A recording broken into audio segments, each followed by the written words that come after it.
So if you just take a second and look around the room you're in right now, I mean, literally just look at your desk, your electronics, maybe the furniture, even the coffee mug you're holding. Pretty much all of it, right? Yeah, exactly. Chances are almost everything you see arrived via this massive, completely invisible global circulatory system. I'm talking about maritime shipping. It handles over 90% of global merchandise trade, but it operates almost entirely out of sight for most of us. Right, out of sight and, largely out of mind, at least until the shelves go empty. We've basically built this entire global society on the assumption that packages will always arrive tomorrow and that factories will, I don't know, just always have the parts they need. But that baseline assumption is totally fracturing right now. It really is. We are watching the real-time breakdown of systems that literally took decades built. Which is exactly our mission for this deep dive. We're going to decode how global supply chains are ditching their oldest, most sacred practices just to survive this new era of, well, constant disruption. Yeah, it's a massive forced evolution. It really is. And to figure out the mechanics behind this, we're pulling from a pretty heavy stack of sources today. We've got a major World Bank report detailing the brutal realities of maritime digitalization.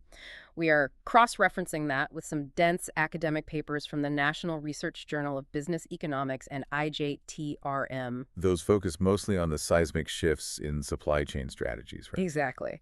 And finally, we're looking at a super detailed analysis from IRE journals on how recent geopolitical crises are physically blocking the flow of goods. Because the stakes here go way beyond just, cargo ships moving boxes. Yeah.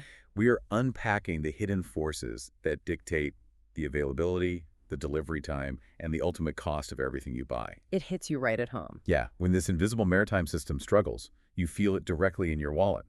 The inflation we've seen, it isn't just arbitrary price gouging. Often it's the direct, literal cost of a ship having to reroute around an entire continent. Okay, let's unpack this. We all know globalization has basically worshipped at the altar of just-in-time manufacturing for decades now. Well, absolutely. Since Toyota really pioneered it back in the 1950s. Right, and the entire philosophy was built on leaning out inventories to absolute zero. Like, you produce exactly what is needed at the exact moment it's needed just to completely eliminate warehouse storage costs. It was treated as an industrial religion. I mean, nobody questioned it. And for a long time, it worked beautifully. By keeping supply chains that incredibly tight, companies drove down consumer costs and fueled this massive boom in global trade. It was this highly synchronized ballet. It was. But the pandemic fundamentally proved that running inventory to absolute zero is a fatal flaw the second a crisis hits. Yeah, I think the best way to visualize just-in-time isn't really as a ballet. It's more like an incredibly intricate mechanical watch. It's stunningly efficient, but if a single microscopic grain of sand gets into the gears, the entire mechanism just seizes up. That is a perfect analogy. And that grain of sand was COVID-19. The seizure was just catastrophic. The academic papers in our stack actually highlight the automotive industry as the prime example of this failure. Oh yeah, the microchips. Exactly. Automakers operate on incredibly tight just-in-time schedules. So when the pandemic disrupted the semiconductor foundries, automakers suddenly couldn't get microchips. Now, consider that a modern car has about, 30,000 parts? Something crazy like that, yeah. If you are missing a single $2 chip that runs the power windows, you literally cannot sell that $50,000 car. So the entire assembly line just stops for one tiny chip. It did. And the data shows that single shortage caused by the sheer rigidity of that just-in-time model resulted in an estimated $110 billion loss for the automotive sector alone. Wow, $110 billion. Just for cars. It completely exposed the fragility of the entire philosophy. Which, brings up a major point of confusion for me when I was reading through these sources. If the global shipping network broke that badly and relying on distant suppliers cost industries hundreds of billions of dollars, the logical reaction would be to just pack up, move the factories back home, and make everything locally right. That is the most common assumption people make, yeah. That the era of nearshoring has officially arrived. But that didn't actually happen. Not at all. The McKinsey data cited in the research paints a very different reality. They surveyed global supply chain leaders, and while 40% of these companies announced plans to nearshore or regionalize their supply chains, only 11% actually executed on it. Wait, only 11%? That is a massive gap between corporate promises and actual logistics. Why is nearshoring so difficult to pull off in reality? Well, because you can't just uproot decades of hyper-specialized infrastructure overnight. Building a new semiconductor fabrication plant, for instance, takes 5 to 8 years and upward of $20 billion in capital expenditure. That's a massive investment. It is. And on top of that, you have to recreate entire ecosystems of Tier 2 and Tier 3 suppliers locally. Most companies simply don't have the capital, the time, or honestly, the engineering talent pool to do that in their home countries anymore. Okay, so if they couldn't bring the factories home, how did they fix the vulnerability? I mean, they had to do something. They took a much blunter approach. 61% of those companies completely abandoned the lean philosophy and shifted to a just-in-case model. Meaning they just started hoarding stuff? Precisely. They started building massive safety stocks and over-ordering components just in case a crisis hit. It goes against literally everything taught in business schools for the last 50 years. That's wild. So they just threw the textbook out the window. They had to. Even Toyota, the very company that pioneered the just-in-time philosophy, they were forced to pivot. The research details how Toyota's major supplier, Denso, realized their standard 38-day inventory buffer was wildly insufficient, so they pushed it up to 50 days of safety stock. Adding nearly 2 weeks of idle inventory across a global supply chain is incredibly expensive. It's a massive capital sink, yeah. But survival trumps efficiency at this point. And to manage this pivot, Denso didn't just buy more warehouses. They built a massive supply chain database tracking 400,000 specific items across 10 different layers of suppliers. 400,000 items? Yeah, they mapped their vulnerability all the way down to the raw material level, so they knew exactly what they needed to hoard. Okay, so they're stockpiling inventory. That makes sense. But warehouses full of buffer stock don't really do you any good if the ships carrying them are stuck on the wrong side of the planet. And I guess that brings us to the physical map. What happens when geography itself becomes the obstacle? This is the second massive shock the system is currently absorbing. We are seeing critical physical choke points basically bottlenecking the very flow of all this hoarded inventory. And the two main focal points in our sources are the Red Sea and the Panama Canal. Right. Let's look at the Red Sea first.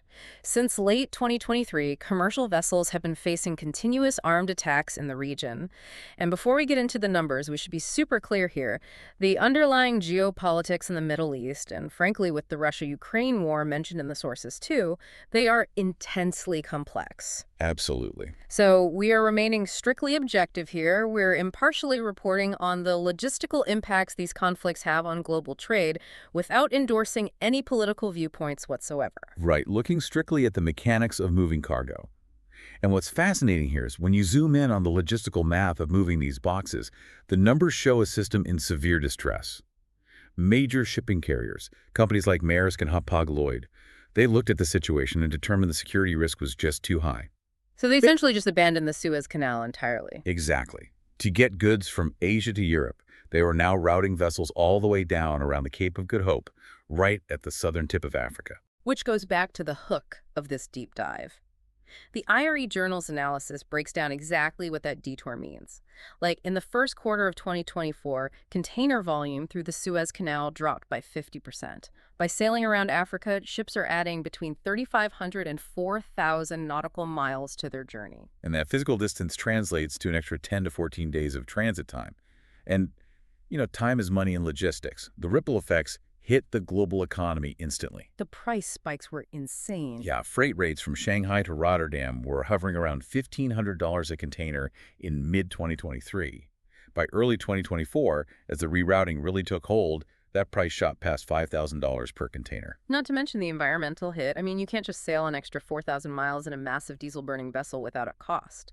The estimates show an 18 to 22% increase in CO2 emissions for every single one of those rerouted voyages. It's a huge carbon footprint. And while the Red Sea is an active geopolitical crisis, the disruption at the Panama Canal is strictly environmental. The canal relies on fresh water from an artificial lake to operate its lock system. Right, and they had those severe droughts. Exactly. The droughts dropped the water levels so drastically that the Canal Authority had to slash the number of ships allowed through each day. And even the ships that were allowed through had to reduce their draft, meaning they had to physically carry fewer containers just so they wouldn't, scrape the bottom of the canal. Which brings up a really vital concept from the IJTRM paper. They call it the centralization paradox. For decades, global trade became hyper-efficient by funneling massive volumes of cargo through just a few narrow, centralized hubs and canals. Because it created incredible economies of scale. Right. But from a network topology standpoint, it created devastating single points of failure. It's a fundamental design flaw. It's like a city with only one major highway. It's incredibly fast and efficient until there's a single fender bender, and then the entire city is gridlocked for hours. If you build a hub-and-spoke network, the entire system relies entirely on the hubs. Yep. If the Suez spoke snaps or the Panama hub dries up, the alternative routes simply do not have the physical capacity to handle the overflow. The centralization paradox essentially means that the very thing that made globalization cheap is exactly what makes it so fragile today. This leaves the global economy in this massive dilemma. We can't magically widen the Panama Canal on a whim. We clearly can't afford the capital expense of nearshoring entire industries, but we also can't afford the constant financial bleeding of just hoarding inventory blindly. So how are supply chain managers actually managing this chaos? Well, they're attempting to build a hybrid model. This is the new holy grail they are chasing. It's a strategy that balances the extreme cost savings of just-in-time with the defensive safety buffers of just-in-case. That sounds like a really difficult tightrope to walk. It is. To walk that tightrope successfully, to know exactly when to run lean and exactly when to hoard the physical maritime industry, has to undergo a massive digital transformation.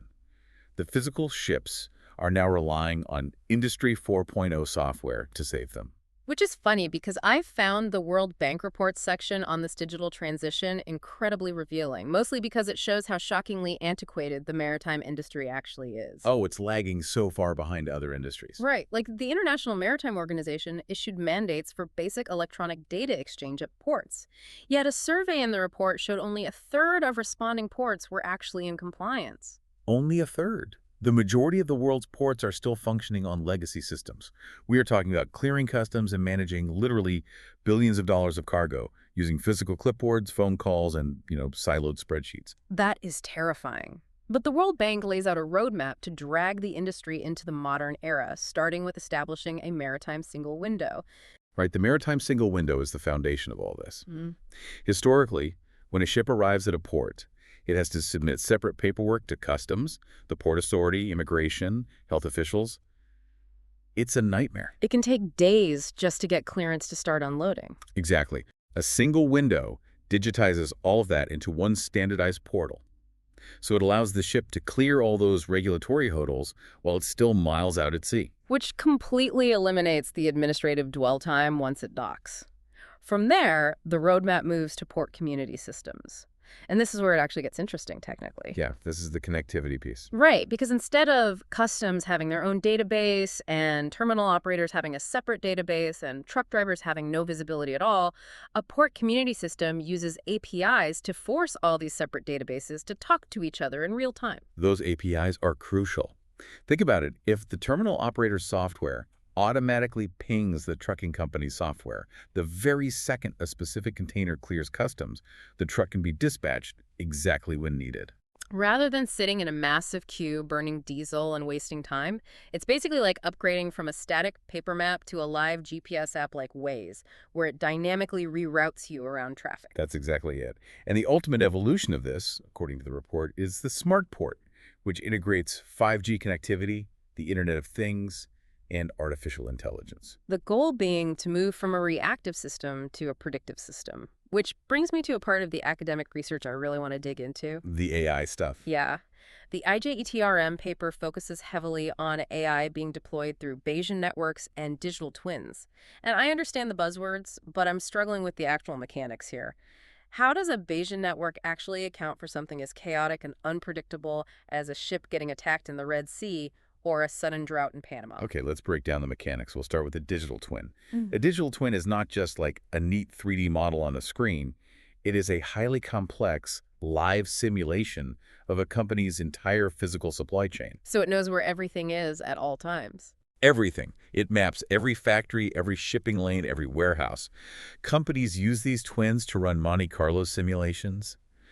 Basically, thousands of randomized what-if scenarios to find the hidden breaking points in their network before they happen in reality. So they're stress testing the global supply chain in a digital sandbox. Exactly.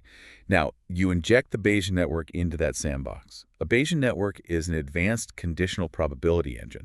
Think of it like a massive spiderweb of interconnected nodes.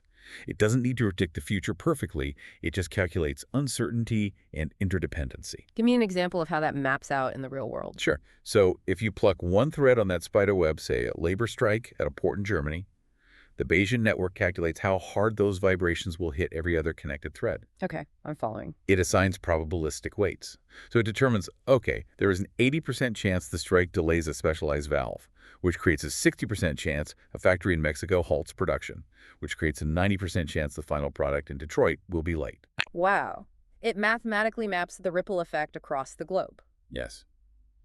And because it runs continuously in real time, the AI can look at emerging global risk factors and tell a supply chain manager, hey, based on the conditional probability of unrest in this specific shipping corridor, you need to switch from a just-in-time model to a just-in-case model for these three specific components starting today. It allows a company to dynamically adjust its safety buffers. Dynamically and surgically, they can intervene before the crisis destroys their bottom line. That drastically changes how you view the entire global economy. It's not just a series of physical ships moving boxes anymore. It's this massive predictive data network trying to outsmart geography itself. Right. And if we connect this to the bigger picture, this macro-level technology explains so much of what you experience every day as a consumer. How so? Well, when you go to the grocery store and see sudden inflation on imported goods, or when a manufacturer emails you that the new laptop you ordered is suddenly delayed by 2 months, it feels random to us. But it isn't random at all. No, it is the direct downstream mathematical result of that centralization paradox failing. It is the literal cost of a cargo ship burning 2 weeks of extra fuel to sail 4,000 miles around a continent. But on the flip side, if it does arrive on time, Exactly. If that laptop does arrive on time, despite all this global chaos, you likely have a Bayesian network to thank. An AI running a digital twin saw a bottleneck forming in a canal somewhere, calculated the probability of delay, and autonomously rerouted your goods through a completely different global corridor while you were sleeping. the micro-level conveniences we rely on are entirely dependent on these macro-level digital interventions. It's kind of mind-blowing. But, wrapping up this deep dive, there is one final lingering insight from the World Bank report that really reframes this whole digital solution for me. The security aspect. Yeah. We've spent this whole time talking about how we are solving the physical vulnerabilities of global trade, the canals, the geographical choke points, the lack of local factories by digitizing everything into a hyper-connected AI-driven network. Because that digital architecture is really the only way to manage the physical chaos right now. But the World Bank report noted a terrifying consequence of this transition. Between February and May of 2020 alone, as the maritime industry scrambled to aggressively digitize its operations to survive the pandemic, cyber attacks in the maritime sector increased by 400%. Yeah, that number is staggering. A 400% spike in just 3 months. It's the inherent trade-off of all this connectivity. When you use APIs to connect the customs database to the terminal operators, and you integrate 5G and IoT sensors into the physical cranes moving the boxes, you expose the entire port's infrastructure to the global internet. Which leaves us with a deeply unsettling question to ponder as you look around the room at all the items maritime shipping brought to you. By rapidly digitizing the physical supply chain to save it from geographical choke points and geopolitical blockades, are we simply trading a visible physical vulnerability for a far more dangerous, invisible digital one? It certainly suggests the global circulatory system might just be swapping one existential threat for another. A completely new kind of single point of failure. Just something to think about the next time you hit track package. Thanks for joining us on this deep dive.